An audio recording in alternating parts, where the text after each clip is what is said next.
Hello friends, my self ज्योति साव। स्वागत है आप सभी का हमारे यूट्यूब चैनल में। आज हम बताने वाले लेखांकन का परिचय।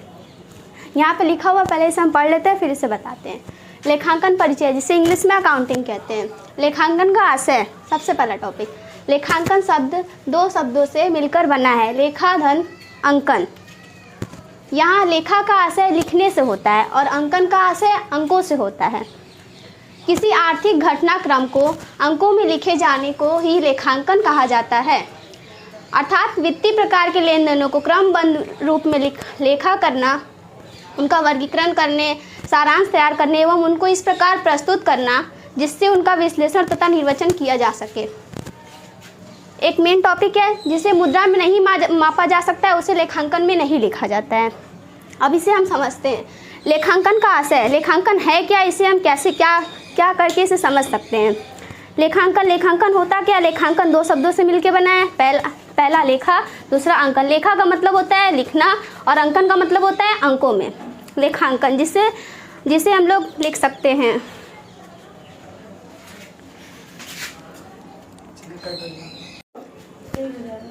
चलिए अब हम इसे थोड़ा विस्तार से समझते हैं।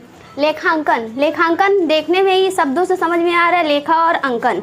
लेखा का मतलब लिखना और अंकन का मतलब अंकों में, यानी कि किसी भी चीज़ को यदि हम अंकों में, यानी कि अंकों का मतलब यहाँ पे ऐसे मुद्रा से लगाते हैं, यानी कि जब किसी भी वित्तीय लेन देन, यानी कि आर्थिक जो घटना से जो भी मतलब वित्तीय लेन देन होते हैं, उनको यदि हम किसी पुस्तक में लिख देते हैं, या आपने देखा होगा जैसा कि पहले के ज़माने में जो मुनीम लोग होते थे या नॉर्मल कोई व्यापारी होता था, वो माल को बेचता था, खरीदता था, उसके बदले कुछ उधार बिक्री होती थी उसकी, कुछ नगद होती थी जिसको क्रय विक्रय करता था। इससे क्या होता था कि अगर कोई उधार ले जाता था तो उसमें क्या होता था, वो याद करना उसके लिए उतना आसान नहीं होता था। ज़्यादातर वो उसको याद करना उसके लिए बहुत दिक्कत होता था। तो वो क्या करता था, एक छोटी सी कॉपी लेता था जिसमें वो इनडायरेक्ट वे में ऐसे ही बस लिख देता था कि मान लीजिए मोहन सामान को खरीदता है और वो बोलता है अगले महीने में पैसा देंगे, तो उसको वो नोट कर लेता है वहाँ पे। इस हिसाब से हम कह सकते हैं कि ऐसे 2-2, 3 करके लिखते थे। तो पहले के ज़माने में भी लेखांकन होता था और आज भी होता है, लेकिन आज थोड़ा बहुत बड़े पैमाने पर होता है, जिससे हम कह सकते हैं कि जैसे एक बड़ा व्यवसाय, कंपनी हो गया, साझेदारी हो गया, या कोई अन्य वित्तीय संस्था हो गई जहाँ पे हमें लेखा रखने की बहुत आवश्यकता होती है। तो ऐसे इसमें इन सभी चीज़ों का होना बहुत ज़रूरी होता है। जैसे यहाँ लेखा का ऐसा लिखने से होता है, तो हम समझ के लिखने से होता है, और अंकों यानी कि मुद्रा में लिखने से होता है। किसी आर्थिक घटनाक्रम को अंकों में लिखे जाने ही लेखांकन कहलाता है। आर्थिक घटना का मतलब ऐसा घटना, यानी कि ऐसा कोई कार्य जिसमें आर्थिक रूप से, आर्थिक का मतलब यहाँ पैसे से लिया जाता है, जिसमें पैसा शामिल हो, ये कह सकते हैं हम लोग, पैसा शामिल हो, और वो क्रम जैसे कि उसमें कुछ व्यवहार हो, जैसे आपसी में खरीद बिक्री करना या कहीं जाके कुछ पैसे में लेन देन करना, उसको हम कह सकते हैं आर्थिक घटना। इसी को यदि हम नोट कर लेते किसी डायरी में या किसी ऐसी जगह पे जहाँ उसे हम याद कर सकें, उसे ही बोलते हैं लेखांकन।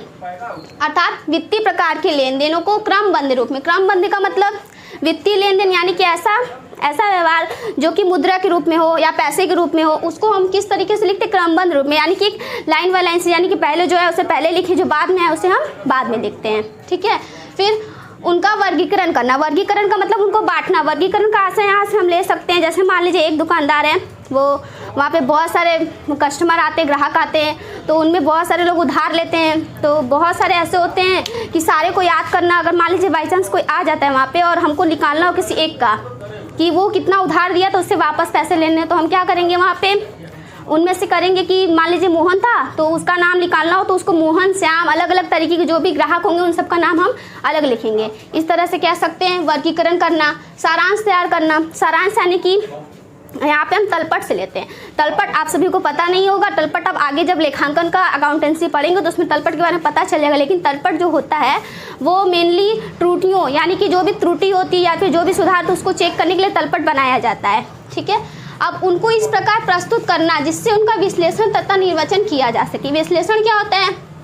विश्लेषण और निर्वचन ये होता है लास्ट स्टेज, जहाँ पे हम सभी अंतिम खाते बनाते हैं। अंतिम खाते में व्यापार खाते, लाभ हानि खाते और आर्थिक स्थिति विवरण या फिर चिट्ठा भी बोल सकते हैं, ये कहते हैं। अब इस प्रकार आपको पता नहीं होगा व्यापार खाते क्या होते हैं, लाभ हानि खाते क्या होते हैं। तो व्यापार खाते में हमको शुद्ध लाभ, सकल लाभ एवं सकल हानि के बारे में पता चलता है, और लाभ हानि खाता उसमें शुद्ध लाभ तथा शुद्ध हानि का ज्ञात होता है। और आर्थिक चिट्ठा शुद्ध लाभ और शुद्ध हानि के अलावा हम उससे ये नहीं पता कर सकते कि कंपनी या किसी व्यवसाय में हमें हानि और कितनी संपत्ति या कितने दायित्व है, तो उसके लिए हम लोग बनाते हैं आर्थिक चिट्ठा। आर्थिक चिट्ठा में क्या होता है, हमें पता चल जाता है कि हमारे कंपनी को कितनी संपत्तियां मिल रही हैं या फिर कितने दायित्व हैं, इन सभी का निष्कर्ष निकालने के लिए हम लोग आर्थिक चिट्ठा बनाते हैं। ठीक है, इसी सब विधि को हम लोग बोलते हैं लेखांकन। ठीक है, इसमें एक मेन टॉपिक होता है जिससे हम बोलते हैं जिसमें मुद्रा में नहीं मापा जा सकता, उसे लेखांकन में नहीं लिखा जाता है। यानी कि ऐसा कोई चीज़ जो हम मुद्रा में नहीं होता, जैसे मान लीजिए कोई चीज़ लेने जाते हैं, यदि मान लीजिए कोई व्यक्ति ही है, अगर वो आपसी लेन देन करता है, अगर पैसे के मान लीजिए एक सामान के बदले दूसरा सामान देता है, तो वो मुद्रा की गतिविधि में नहीं आएगा, तो उसे हम वहाँ पर नोट नहीं करेंगे, वो लेखांकन के अंदर नहीं शामिल हो सकता है। आपको वीडियो मेरा पसंद आया तो लाइक कर दीजिएगा, प्लीज़ सब्सक्राइब कर दीजिएगा। अगर पसंद आया तो वो भी बताइएगा, ना पसंद आया तो वो भी बताइएगा कमेंट बॉक्स में ज़रूर से। Thank you.